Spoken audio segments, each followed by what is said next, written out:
The rain poured hard that Friday night, streaking the floor-to-ceiling windows of the Manhattan restaurant. Inside, Ethan Cole, the 38-year-old CEO of one of New York's largest investment firms, sat alone at a table for two, perfectly tailored suit, watch worth more than some people's cars, and eyes colder than the glass of whiskey in his hand. He wasn't here for love. He didn't even believe in it anymore. His assistant had begged him to go, "Just one last blind date, sir. She's different." Ethan had agreed out of boredom more than hope. He checked his watch again, 7:30. His date was 15 minutes late, typical. He was about to leave when the door opened, and in walked a man. Not the woman he expected, but a man, maybe mid-30s, with kind eyes and a nervous smile. He was holding an umbrella in one hand and clutching a little boy's jacket in the other.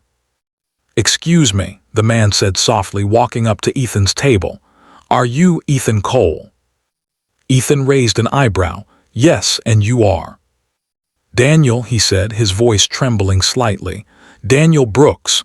I was told to meet someone named Ethan here tonight. Blind date," he laughed awkwardly. "I think there's been a mix-up."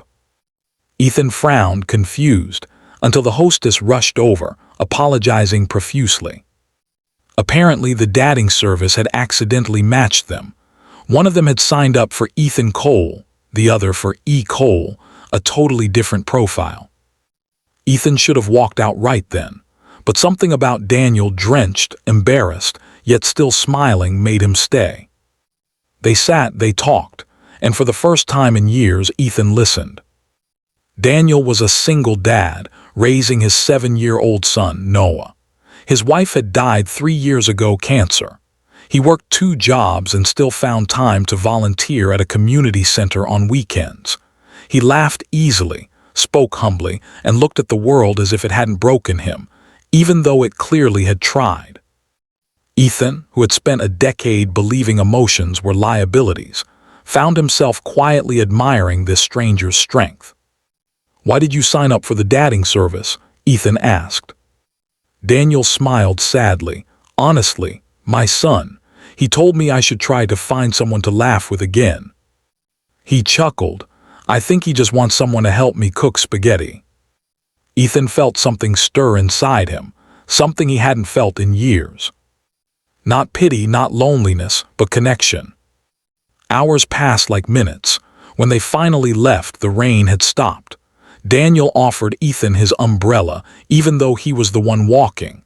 Ethan refused, then hesitated and said quietly, "Coffee tomorrow." Daniel's surprise melted into a warm grin. "Sure, but only if Noah approves."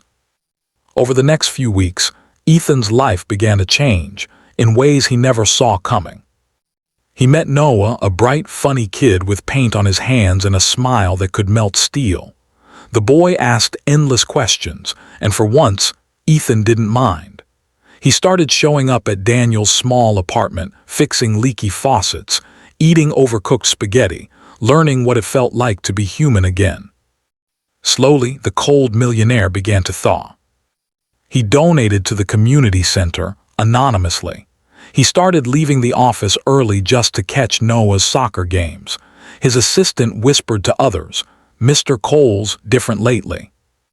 The man who once measured life in profit margins began measuring it in moments. One evening, months later, Daniel invited Ethan to a small community event, a fundraiser for single parents. Ethan showed up late, straight from a board meeting, still in his $1,000 suit. When he walked in, Noah ran up to him. "Ethan, you came." "Wouldn't miss it, buddy," he said, smiling. Daniel took the stage to thank the donors. He began reading from a small card, his voice steady but emotional. "I didn't know what love could look like after loss," he said. "But sometimes, love finds you in the most unexpected way. It's not always romantic at first sometimes, it's just someone showing up. Someone who listens. Someone who reminds you that you still matter." Ethan felt his throat tighten. Then Daniel's eyes found his in the crowd. "Tonight," Daniel continued, I want to thank one man who changed my life, not with money, but with kindness." The audience applauded. Ethan looked down, trying to hide the tears in his eyes. After the event, Daniel walked up to him quietly. "I meant what I said," he murmured. Ethan smiled. "So did I." Then, as Noah came running between them laughing, Daniel slipped his hand into Ethan's, a simple, silent gesture. For the first time in his life, Ethan Cole, the cold, untouchable millionaire, felt warm. Months later, their story became something no one in Ethan's world could have predicted. The ruthless CEO was no longer the man with the hardest heart in the city. He was the one building foundations for single parents, mentoring underprivileged teens, and taking Friday nights off to make pizza with a little boy who called him Dad. Because sometimes, the person who changes your life forever isn't the one you expected to fall for, but the one who teaches you how to love again. Moral: kindness has the power to melt even the coldest hearts. Love doesn't always arrive in the form we expect. Sometimes, it walks in drenched, smiling, and holding a little boy's jacket.